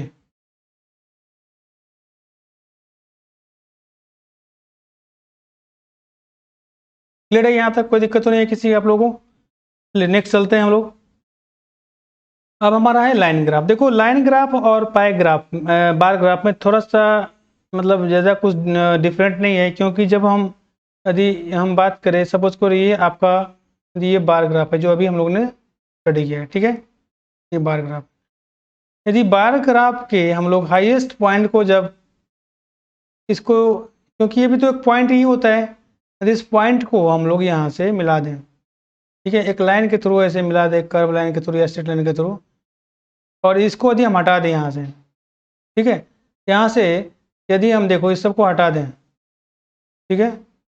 जब इसको हटा दें, ये क्या हो गया, देखो लाइन की तरह दिख रहा है, दिख रहा है कि नहीं दिख रहा है?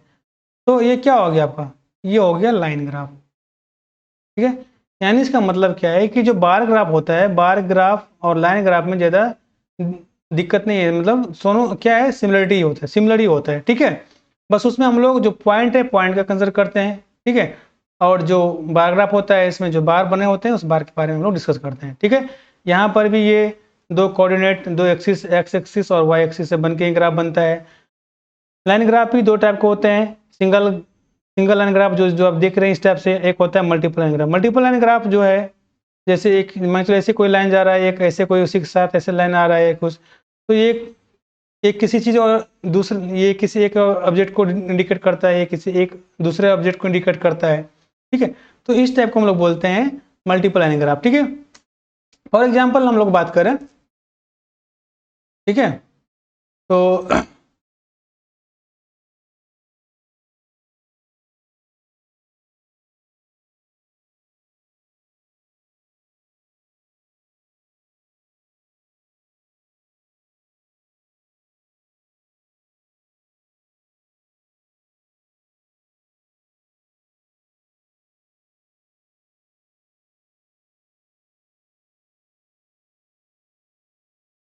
देखो ये हमारा क्या है, सिंगल लाइन ग्राफ है, राइट। ठीक है, सिंगल लाइन में क्या है कि ये हम लोग जो सिर्फ जैसे ये एक सिंगल लाइन इंडिकेट कर रहा है ना, सिंगल लाइन है। देखो मान चलो इसी पॉइंट को यदि हम लोग इससे मिला दें तो ये क्या होगा, ये बार बन गया तो ये हो जाएगा बार ग्राफ।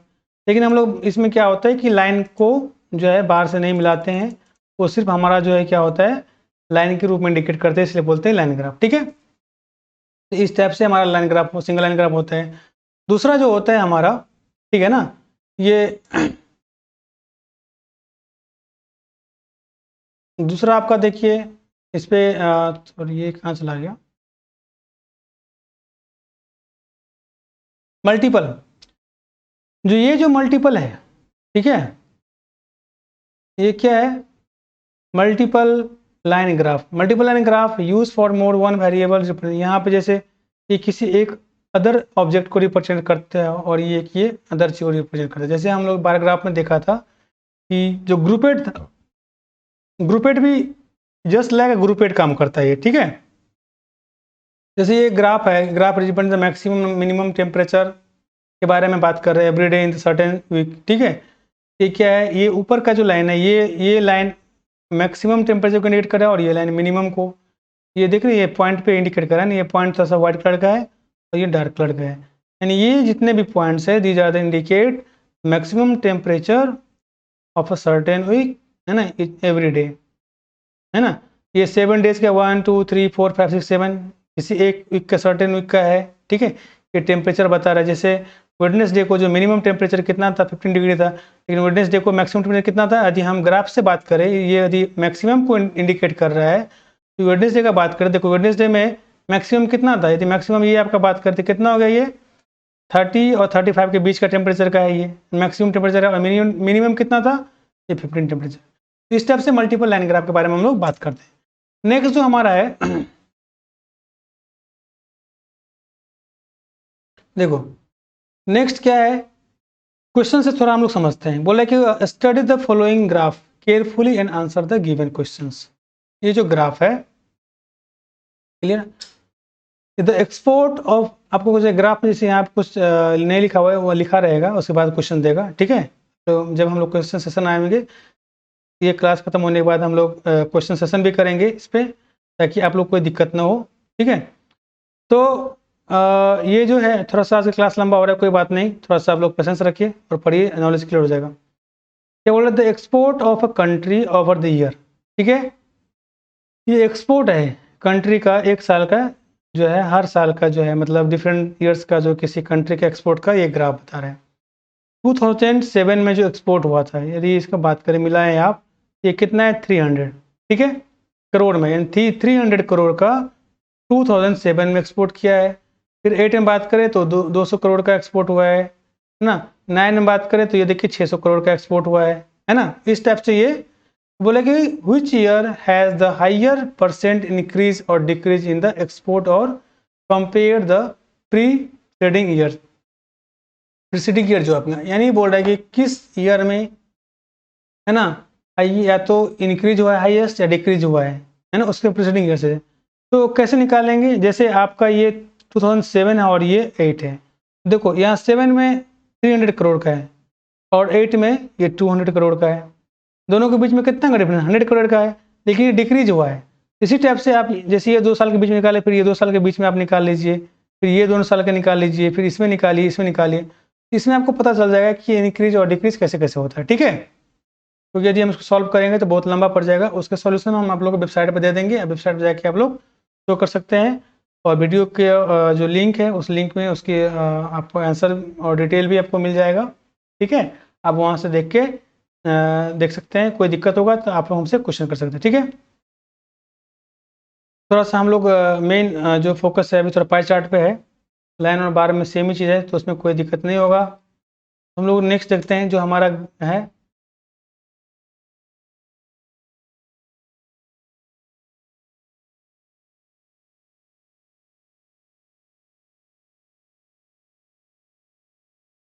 ठीक है।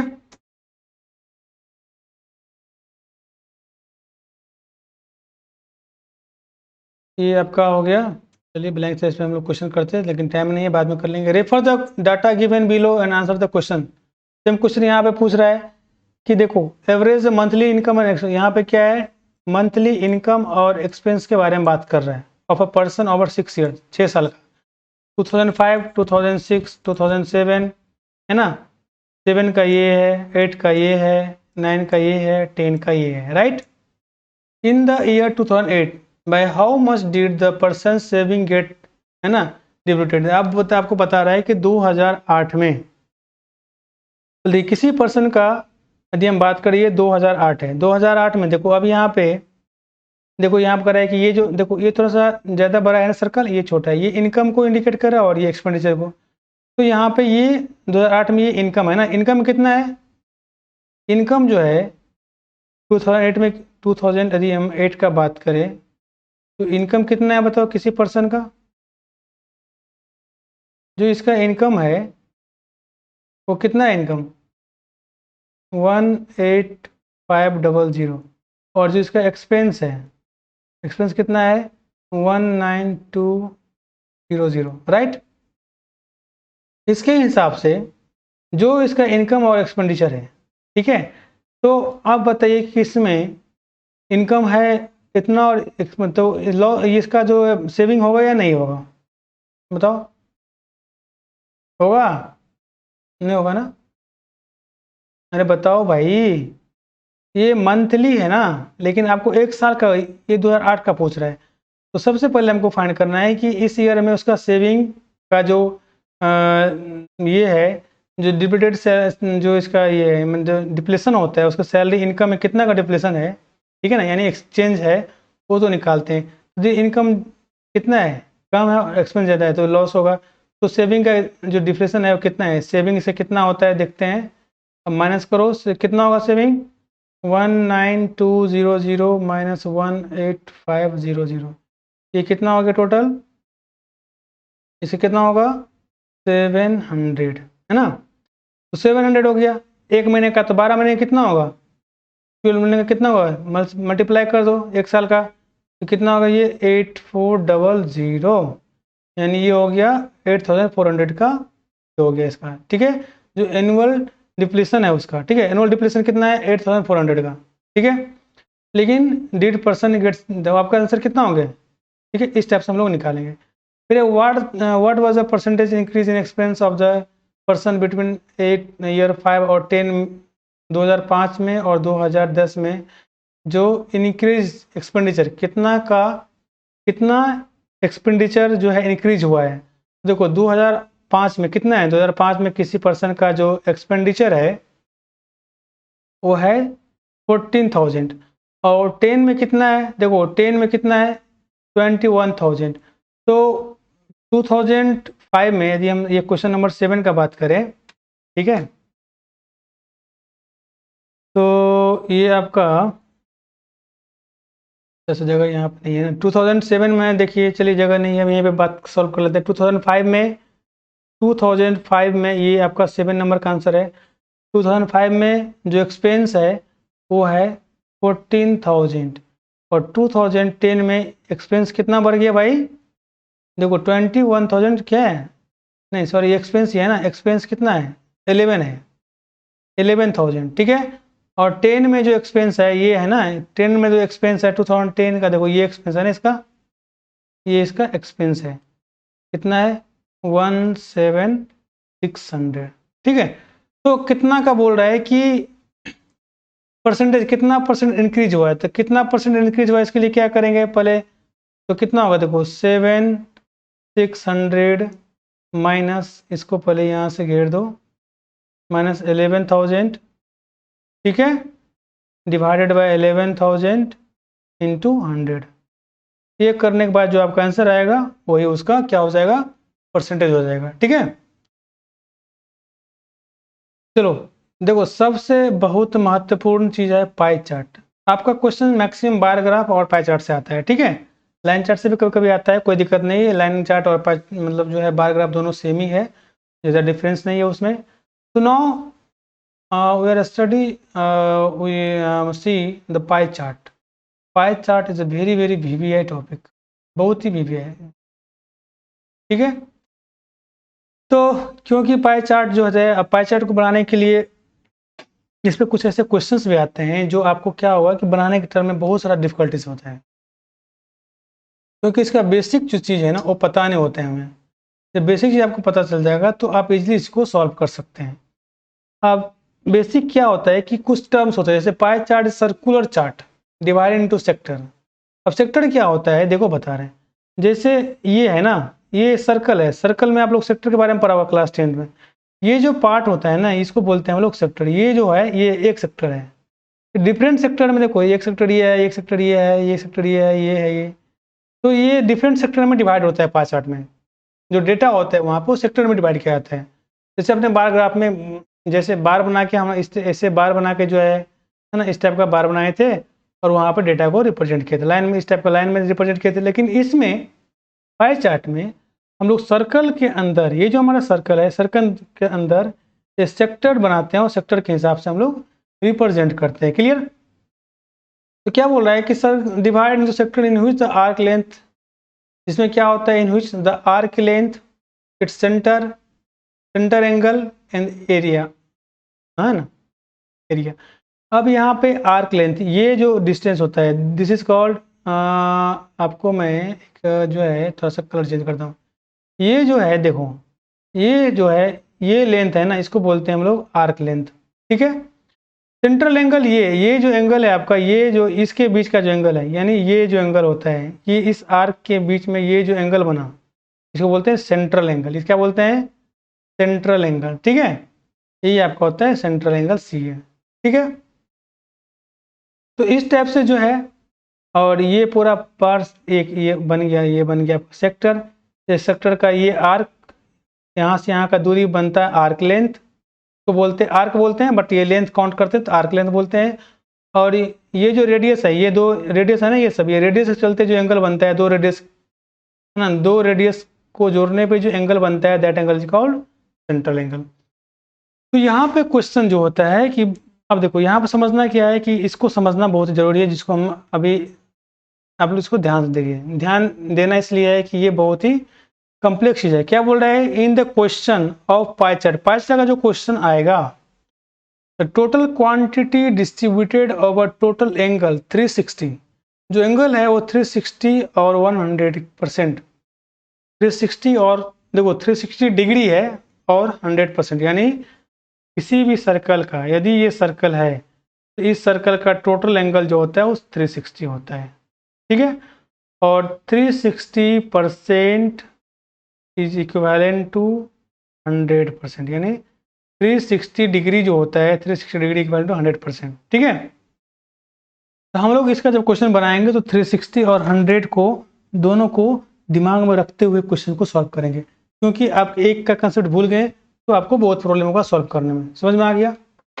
आइए हम बताएंगे कि कैसे करना है ठीक है, कोई दिक्कत नहीं है, पेशेंस बना के रखिए आप लोग। थोड़ा सा क्लास लंबा हो रहा है लेकिन क्या करेंगे, सीखने के लिए कभी कुछ ना कुछ कुर्बानी तो देना ही पड़ता है ना। हाँ तो अब जो है देखो, pie chart is also useful for the representing proportion or percentage of various element with respect. तो ये जैसे यहाँ पे ये चार्ट है, इसके बारे में बताया कि हम लोग इससे क्या क्या इंडिकेट कर सकते हैं, मतलब क्या क्या फाइंड कर सकते हैं। ग्राफ पॉपुलेशन इन, ये पॉपुलेशन का चार्ट दिया हुआ है, population in any zone when the total population is given, है ना। हम ये फाइंड कर सकते हैं, किसी जोन का दिया हुआ है तो परसेंटेज में फाइंड कर सकते हैं, नंबर में फाइंड कर सकते हैं, कितना इंक्रीज हुआ कितना डिक्रीज हुआ ये फाइंड कर सकते हैं। तो हम लोग थोड़ा सा इसको एक जो है इस पर डिस्कस करेंगे।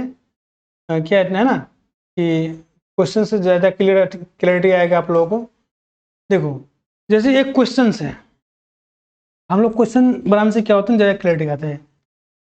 पाई चार्ट बहुत वीवीआई है, इसलिए मैं बार बार बोल रहा हूँ, ये वीवीआई है, बहुत ही वीवीआई टॉपिक है, इसको अच्छा से पढ़ना है। क्वेश्चन क्या कर रहा है, national budget expenditure in the year 2012 percentage distribution. इस सर्कल के अंदर जो सेक्टर बना है, ये सेक्टर जो देख रहे हैं आप, 1 2 3 4 5, टोटल 5 सेक्टर है, 1 2 3 4 5, ये जो 5 सेक्टर है राइट।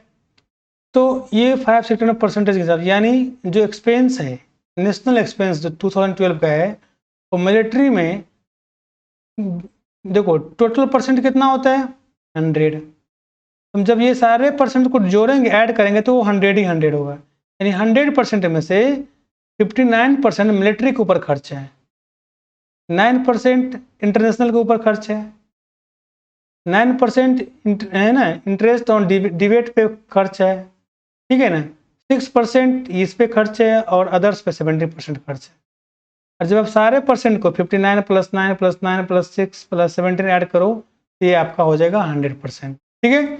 इसलिए मैंने बोला, और टोटल एंगल कितना होता है, ये टोटल एंगल कितना होता है 360 का, इसलिए मैंने बोला था कि 360 डिग्री इज इक्विवेलेंट टू 100%। इसको हमेशा दिमाग में बिठा के चलना है, क्योंकि आपको कभी डिग्री जो है आपको डिग्री को आपको कभी परसेंट में कन्वर्ट करना पड़ेगा, कभी परसेंटेज को आपको डिग्री में कन्वर्ट करना पड़ेगा। तो जब ये कब होगा, जब आपको नॉलेज रहेगा, समझ में आ गया। तो हम बताएंगे आगे क्वेश्चन में कैसे बनता है, कैसे करना। जैसे इन the year 2012 if India has total expenditure 120 billions, कितना है टोटल एक्सपेंडिचर, टोटल एक्सपेंडिचर जो है इंडिया का है 120 बिलियन, कितना है भाई 120 बिलियन, ठीक है। Then how many billion did spend on interest on debit. अब बोल रहा है कि कितना परसेंट जो है वो इस पे है ना इंटरेस्ट डिबेट पे, इंटरेस्ट डिबेट जो डिबेट है उस पर खर्च किया है, कितना एक्सपेंस किया है।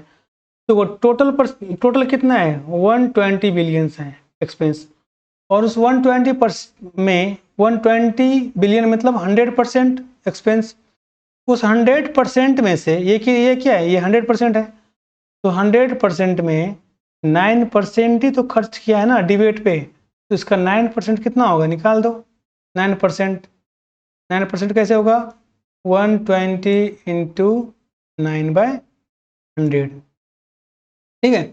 परसेंटेज में आप लोगों को दिक्कत है तो उसका सेपरेट क्लास मैं बार बार बोल रहा हूँ, उसका लिंक आप लोगों को दे देगा डिस्क्रिप्शन में, और इसका पीपीटी का डाउनलोड करने का भी लिंक आप लोगों को मिल जाएगा, और क्वेश्चन आंसर का भी आप लोगों को मिल जाएगा, कोई दिक्कत नहीं होगा, ठीक है। इसमें जो भी क्वेश्चन हम सॉल्व नहीं किए हैं सबका सारा आंसर भी मिल जाएगा आप लोगों को, उसके लिए कोई दिक्कत नहीं। तो मतलब अभी क्या है कि 9% है ना, तो 9% कितना हो गया इसका, देखो ये 0 कट गया, 12 नमा 108, ये हो गया आपको 12 नमा 108 12, और ये हो गया आपका, क्योंकि यहाँ से 1010 कैंसिल हो गया, ये हो गया 10, यानी हो गया 10.8, यानी 10.8 बिलियन, परसेंट नहीं 10.8% है ना, इतना बिलियन जो है 10.8 बिलियन रुपीज जो है डिबेट पे खर्च हुआ है, गवर्नमेंट का एक्सपेंस है, समझ में आ गया। ओके, तो सिमिलरली जो हमारा जो सेकेंड क्वेश्चन था, सेकेंड क्वेश्चन क्या है हमारा, थोड़ा सा देख लेते हैं। सेकेंड क्वेश्चन हम भी नहीं देख पाए। जो सेकेंड क्वेश्चन है, if 9 billion were spend in the year 2012 for है ना veterans, then what will would have been the total expenditure for that year? बोला कि यदि 9% सॉरी 9 बिलियन, यदि 9 बिलियन जो है ना, वेटरन्स पे खर्च किया है, then what would have been total expenditure for that? तो उस साल के लिए टोटल जो एक्सपेंस होगा वो कितना होगा, है ना। अब ये बहुत सारा क्वेश्चन था, पहले तो बोल दिया कि भाई 2012 में 120 बिलियन जो है एक्सपेंडिचर है। अब बोल रहा है कि 9%, 9 बिलियन एक्सपेंस हुआ है 2012 में, ठीक है। तो 9% मतलब देखो किसका, वेटरन्स का, तो वेटरन्स कहाँ पे है, ये 6% है ना। इसका मतलब है कि 9 बिलियन जो है वो 6% के बराबर है कि नहीं, है ना। तो 9% थोड़ा सा हम लोग देख लेते हैं दूसरे 9% जो है, देखो जो आपका ये जो बेटे कहाँ गया, ओ ये जो आपका वेटरन्स पे जो खर्च है गवर्नमेंट का वो 6% है, और 6% बोल रहा है कि मतलब 9 बिलियन खर्च है, राइट। तो 9 बिलियन खर्च है तो टोटल एक्सपेंस कितना हो गया। तो हमको ये देखना है कि भाई देखो टोटल बिलियन एक्सपेंडिचर जो ईयर है 6% है, और हेंस टोटल एक्सपेंडिचर कितना होगा 9 बाई, अब हम लोग यदि इसको परसेंटेज में काउंट करें तो देखो 9 बिलियन है, ठीक है, और 9 बिलियन इक्वल टू कितना हो गया आपका, टोटल यदि 100 का निकालें तो ये 6 इंटू 100, क्योंकि टोटल 100% है तो कितना हो गया 150 बिलियन, यानी टोटल जो एक्सपेंस था वो 150 बिलियन का। पहले क्वेश्चन में कितना था 120 बिलियन है ना दिया था, लेकिन अब बोला कि यदि इतना 9 बिलियन खर्च हो रहा है सिर्फ वेटरन्स पे, तो टोटल एक्सपेंस गवर्नमेंट का कितना होगा, तो टोटल में कितना होगा 150 बिलियंस होगा, ठीक है। कोई दिक्कत है नहीं ना, क्योंकि ये देखो ये यूनिटी मेथड से भी बन सकता है, यहाँ पे बहुत को समझ में भी नहीं आया होगा, क्योंकि 6% जो है आपका कितना है 9 बिलियन है, 1% कितना हो गया आपको बताओ, 9/6 बिलियन, तो टोटल कितना होता है, टोटल एक्सपेंस कितना होगा 100% का, तो 100% कितना हो गया 9/6 इंटू 100।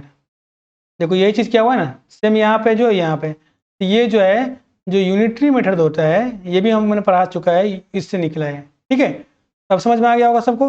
तो टोटल एक्सपेंस 2012 में यदि 9 बिलियन खर्च होता है वेंट्रेंस पे, तो टोटल एक्सपेंस कितना होगा, टोटल एक्सपेंस जो है 2012 में 150 बिलियन गवर्नमेंट का हुआ। समझ में आ गया। So move in next question. देखो हमारा जो नेक्स्ट क्वेश्चन है वो क्या है, refer the following pie chart, जो पाई चार्ट दिया हुआ है उसको बोला है कि country wise global exports presentation, ठीक है, कंट्री वाइज जो एक्सपोर्ट हुआ है, ठीक है ना, ग्लोबल टोटल 72,000 बिलियन का एक्सपोर्ट है डिफरेंट कंट्रीज का, जैसे जर्मनी का है, यूके का है, और ये डिग्री में दिया हुआ है, सेंट्रल डिग्री, बोला ना सेंट्रल एंगल जो बोल रहे थे, सॉरी ये डिग्री है, एंगल है, सेंट्रल एंगल है ना, तो वही हमारा अब आ गई है एंगल में आ गया। अब यहाँ पे क्वेश्चन आएगा, क्योंकि आपको ये बिलियन में दिया हुआ है और आपको पता करना है कि भाई एंगल के हिसाब से, यदि पूछेगा कि यूके का कितना एक्सपोर्ट है बताओ, तो 26.6% है, तो ये तो एंगल है ना, ये बीच का एंगल है, यानी ये जो वैल्यू है ये यूके का एक्सपेंसेस है, एक्सपोर्ट है ना, तो ये एक्सपोर्ट को हम लोग कैसे फाइंड करेंगे। अभी यहाँ पे हम लोग को समझ में आ जाएगा कि परसेंटेज से एंगल में और एंगल से परसेंटेज में कैसे हम लोग डिवाइड करते हैं। कोई दिक्कत तो नहीं है ना। देखो जो फर्स्ट क्वेश्चन है हम लोग का, bye how much does the value of the exports of USA exceed that of Germany. बोल रहा है कि यूएसए का जो एक्सपोर्ट है जर्मनी से कितना एक्सीड है। तो पहले देखते हैं आपका जो आंसर नंबर है, आंसर क्वेश्चन नंबर 3 का, राइट। इसमें भाई यूएसए का देखते हैं कितना एंगल है, यूएसए का एक्सपेंस कितना है 45 डिग्री सेंट्रल एंगल, यूएसए का सेंट्रल एंगल कितना दिया हुआ है 45 डिग्री, राइट। और जो आपका जापान है, जर्मनी है ना, जर्मनी है, जर्मनी का कितना दिया हुआ है? जर्मनी का हम लोग बात करें तो जर्मनी का कितना है? जर्मनी का जो एक्सपोर्ट है वो देख लो, जर्मनी आपका हो गया 32.4%। कितना है? ये है 32.4 डिग्री है, परसेंट डिग्री। अब यहाँ पे दोनों है सेंट्रल एंगल। भाई सेंट्रल एंगल है ना, लेकिन हमको क्या चाहिए? कितना एक्सीड है, तो अमाउंट से पता चलेगा कितना एक्सीड है। तो अब उसको हम लोग को सिंपल सा जो है परसेंटेज में या अमाउंट में कन्वर्ट करना पड़ेगा, है ना। वो बहुत डिफिकल्ट है, यही चीज़ होता है, बहुत सारा प्रॉब्लम होता है। तो हम लोग यहाँ पे दो रास्ता, या तो इसको परसेंटेज में काउंट कर दें या इसको सिंपल से अमाउंट में काउंट करें। लेकिन हम लोग इसको फर्स्ट सबसे पहले ट्राई करते हैं कि एंगल के हिसाब से बनाने का, एंगल में कितना का डिफ्लेक्शन है। देखो ये जो आपका जो जर्मनी है, जर्मनी का 32 है, डिफरेंस कितना है? डिफरेंस कितना है? 45 माइनस 32.4, ये कितना हो गया बताओ? 12 ना, ये हाँ 10 6 12.6 6 4 10 2 2 4 1 5 12.6 डिग्री का यहाँ पे डिफरेंस। यानी यूएसए जो है अभी भी सेंट्रल एंगल के हिसाब से, if we say that regarding central angle, the USA is 12.6 degree exceed by Germany। But ये तो अमाउंट के बारे में बात कर रहा है, तो how to find the amount? Total amount कितना है? 72 बिलियंस, ठीक है। और जर्मनी से एक्सीड कर रहा है ना यूएसए 45 से, तो किससे एक्सीड के बारे में बात कर रहा है? टोटल एंगल कितना होता है? जब ये सेंट्रल एंगल दिया हुआ है तो आपको हम बताए थे कि टोटल एंगल कितना होता है भाई साहब? 360 डिग्री। तो 360 के हिसाब पे उसको हम आप कन्वर्ट करेंगे, है ना। तो अब हम देखते हैं कि देखो टोटल एंगल जो है, टोटल एंगल होता है हमारा 360, जो आपको क्वेश्चन में नहीं दिया जाएगा, आपको याद करके रखना पड़ेगा। और जो डिफरेंस था, डिफरेंस कितना था? 12.6 डिग्री का, ठीक है। तो कितना एक्सीड कर रहा है? 12.6 डिग्री, ये पॉइंट है, बाय 360 जो परसेंटेज निकालते थे सेम, इनटू कितना का, कितना है टोटल एक्सपेंस? 72 बिलियंस, 72,000 बिलियन, ठीक है। तो आप यहाँ से इसको डिवाइड कर लो, एंगल एंगल कट जाएगा, बाकी नंबर आ गया टोटल, सिंपली नंबर में आ जाएगा 2520 बिलियन। यानी जो यूएसए है 2520 बिलियन से एक्सीड करता है, आगे है, ठीक है। समझ में आ गया? कोई दिक्कत नहीं है ना? ओके जी। जो हम फिर जो नेक्स्ट क्वेश्चन था हमारा,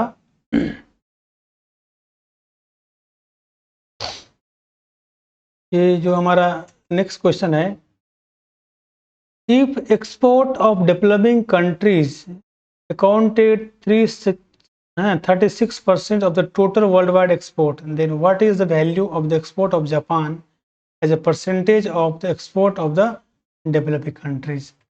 अब बोला है कि जो डेवलपिंग कंट्रीज है उसको काउंट किया जा रहा है जिसका एक्सपोर्ट जो है 36% है।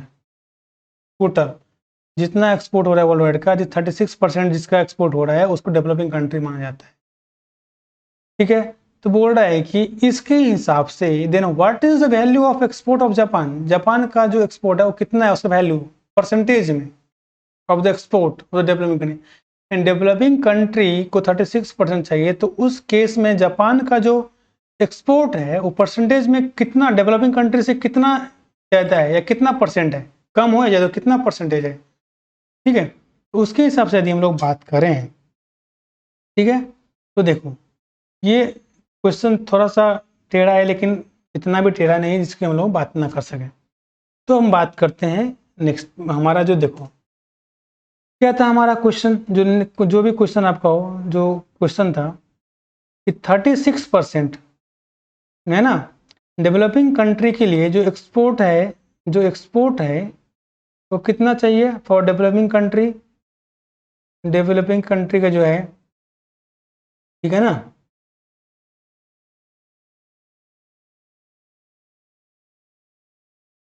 36%।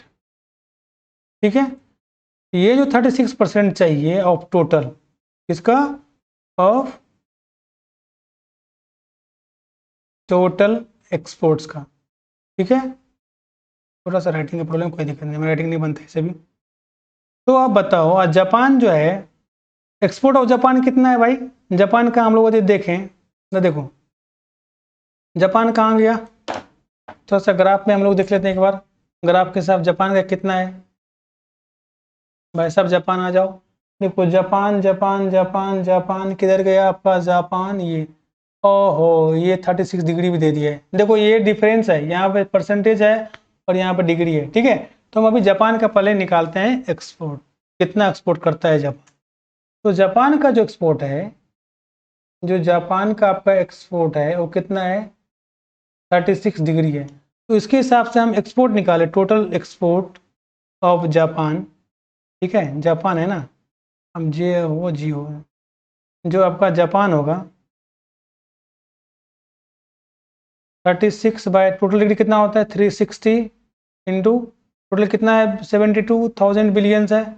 इसको काटो कितना होगा, ये देखो 36 से कट गया 10 ना, और इसको आप काट दो तो हो गया 7,200 बिलियन। यानी जापान का जो एक्सपोर्ट है वो 7,200 बिलियन सिर्फ जापान एक्सपोर्ट करता है।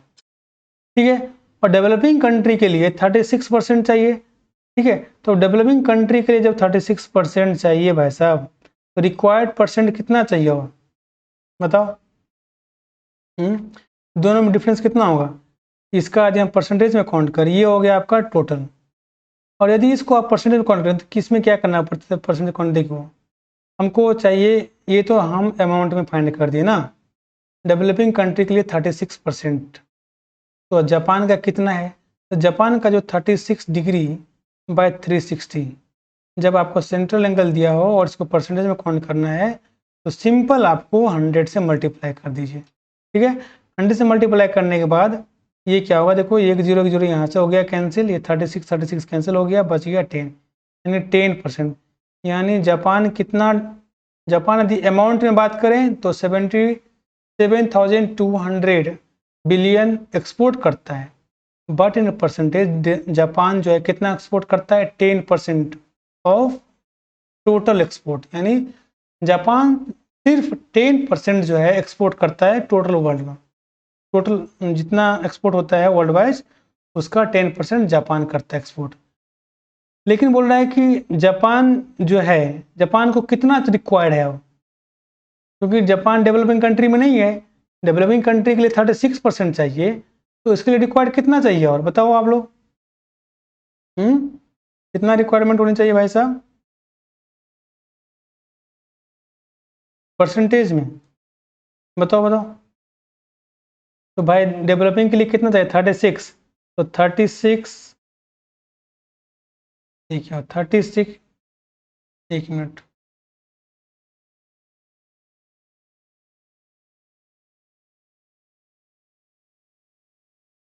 देखो डेवलपिंग कंट्री के लिए चाहिए आपका कितना चाहिए, इसके लिए डेवलपिंग का हम यहाँ पे लिखते हैं, थोड़ा ध्यान देना। ठीक है, डेवलपिंग कंट्री के लिए 36% चाहिए, और जापान को आया है 10%। कितना आया है 10%, डिफरेंस कितना हो गया ये बताओ, माइनस करके कितना हो, ये 26%। ठीक है, तो 26%, तो परसेंटेज में बोले तो कितना परसेंट रिक्वायर्ड, रिक्वायर्ड परसेंट तो कितना होगा 26, किससे 36 से 36 इंटू 100। ठीक है, अब इसको निकाल लो, आई थिंक लमसम में जो भी आएगा वो 27 पॉइंट देख लेना कुछ आएगा, एग्जैक्ट तो याद नहीं है, निकालना पड़ेगा 77%।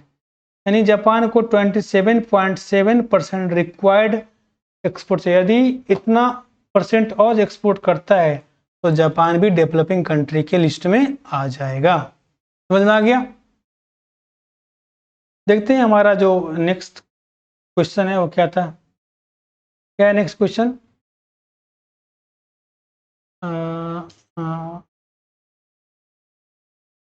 भाई साहब थोड़ा सा पीछे, देखिए ये आपका है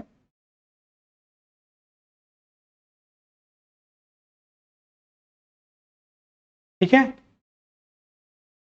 तो नेक्स्ट क्वेश्चन है considering other as a single country what is the number of countries whose export are more than the average export per countries।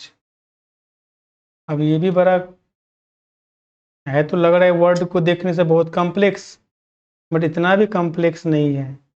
क्या बोल रहा है कि considering other as a single country what is the number of countries whose export are more than the average export per country. बोले कितने ऐसे countries है, ठीक है, जिसका एवरेज एक्सपोर्ट जो है ज़्यादा है, मतलब जो है अदर कंट्री से ज़्यादा है। तो एवरेज निकालने के लिए सबसे पहले हमारे पास कितने कंट्रीज है देख लो, कितना कंट्रीज है 1 2 3 4 5 6 7 8 9 10 11 12 13 14। तो टोटल कंट्री कितना है 14, ठीक है। तो 14 कंट्रीज जो हमारे पास है भाई साहब, ठीक है, तो टोटल जो हमारा टोटल कंट्रीज जो है आपका है 14, ठीक है। और ये एंगल में डिवाइड है, सेंट्रल एंगल में डिवाइड है, इसीलिए 360 हम एवरेज निकालना है कि यदि एवरेज हम देखें, ठीक है, 40 कंट्रीज को यदि एवरेज में डिवाइड करें तो सबका सेंट्रल एंगल कितना होगा, क्योंकि अभी जो सेंट्रल एंगल आपका सबका डिफरेंट है, लेकिन हम चाहते हैं कि सबका सेंट्रल एंगल एक एवरेज में आ जाए। तो कितना होगा, तो टोटल एंगल कितना होता है 360 को हम 14 से करते हैं डिवाइड, क्योंकि टोटल कंट्री कितना है 14। तो ये आपका कितना हो जाएगा 25.7 डिग्री, यानी हर कंट्री का कम से कम यदि हम इक्वल में बात करें तो सबका 25.7 डिग्री होगा, है ना। तो ये 14 कंट्रीज 25.7 डिवाइड करें सब के लिए तो सबका इक्वल हो जाएगा, लेकिन ऐसा नहीं है। क्यों नहीं है कि आप देख रहे हैं कि सब कंट्रीज का, जैसे यूएसए का 45% है, जापान का 36% है, जर्मनी का 32.4% है। ये एवरेज नहीं है, ये सबका डिफरेंट है, लेकिन एवरेज हम काउंट करें तो सबका 25.7 ही होगा, ठीक है। तो पूछ रहा है कि इसमें ऐसे कितने कंट्रीज है जो 25.7 से, अब बताओ टोटल 14 कंट्रीज था, तो अब आपको बताना है कि ये एवरेज हो गया, एवरेज से ज़्यादा कितने कंट्रीज हैं, ठीक है। तो एवरेज से ज़्यादा कितने कंट्रीज हैं बताओ। इसके लिए थोड़ा सा पीछे चलते हैं, देखते हैं कि कितने कंट्रीज है। देखो आपको 25.7 से ज़्यादा एंगल जिसका होगा वो कंट्रीज जो है ज़्यादा होगा। देखो 27 से कितना है, एक कंट्री 2 3, 21 है कम है, 3 3 4 104 है, 4 4 4 4 4 28 4 5, एंड टोटल ऐसे 5 कंट्रीज है। टोटल ऐसे 5 कंट्रीज है जिसका सेंटर एंगल टोटल कितना है, टोटल 5 कंट्रीज है, ठीक है ना। जो आपका टोटल 5 कंट्रीज है, ठीक है ना, उसका जो है उसका जो है आपका एवरेज सेंट्रल एंगल जो है, central angle more than 25.7 degree. 25.7 degree से कितने कंट्रीज है, टोटल से 5 कंट्रीज है जो 25.7 डिग्री से ज़्यादा एंगल रखता है ना। तो आंसर कितना होगा 5 कंट्रीज। ओके ठीक है, कोई दिक्कत नहीं ना। तो देखिए आज का जो क्लास था, ठीक है, मैं समरी बता रहा हूँ, ध्यान सुनो। ये क्लास बहुत ही वीवीआई क्लास है, क्योंकि यहाँ से बहुत सारे क्वेश्चन जो है आपके कॉम्पिटिटिव एग्जाम में आते हैं, ठीक है। और आई थिंक आज का क्लास मिस होने से, इसको आप ध्यान से नहीं पढ़ेंगे तो मे भी आपको प्रॉब्लम होगा सॉल्व करने में क्वेश्चन, ठीक है। इसलिए मेरा आप सबसे रिक्वेस्ट है कि इस वीडियो को सही से एक एक मिनट्स को ऑब्जर्व कीजिए, पढ़िए। जो क्वेश्चन मैंने नहीं पढ़ाया, जैसे लाइन ग्राफ से ज़्यादा वीवीआई नहीं है, फिर भी एक आध क्वेश्चन मैंने कर दिया था, उसका सॉल्यूशन भी मैं आपको दे दूंगा, ठीक है। डिस्क्रिप्शन बॉक्स में जो है, डिस्क्रिप्शन में मैं वो लिंक डाल दूंगा, उस लिंक पे आप लोग क्लिक करने से आपको सॉल्यूशन भी मिल जाएगा, और ये जो पीपीटी है आज का, वो पीपीटी भी आप लोग को मिल जाएगा। क्लियर? तो ठीक है, उसको सही से पढ़िए, और उसके लिए क्वेश्चन सेशन भी करेंगे हम लोग नेक्स्ट क्लास में डेटा इंटरप्रिटेशन पे, और देखेंगे कि क्वेश्चन कैसे बनते हैं, और विदिन सेकेंड में, ज़्यादा टाइम लेते नहीं, विदिन सेकेंड में क्वेश्चन पे ही है ना, जो क्वेश्चन है उसके बगल में क्वेश्चन कैसे करेंगे, ताकि आप लोग एग्जाम में मैक्सिमम क्वेश्चन को सॉल्व कर सके। ठीक है, तो आज के लिए इतना ही। तो जाने से पहले आप लोग से रिक्वेस्ट करते हैं, है ना, आप लोग से रिक्वेस्ट है कि प्लीज़ यदि आप लोग चैनल पर नए हैं तो चैनल को सब्सक्राइब करें, लाइक करें, कमेंट करें, और अपने दोस्तों को मैक्सिमम शेयर करें, ताकि उनको भी ये इजीली से ये कंसेप्ट मिल सके, और उन्हें वो भी सब्सक्राइब करने के लिए उन्हें बोले, क्योंकि आप लोग एक सब्सक्रिप्शन से हमें मोटिवेशन मिलता है। ठीक है, तो thank you and good night. Okay, bye bye, जय हिंद।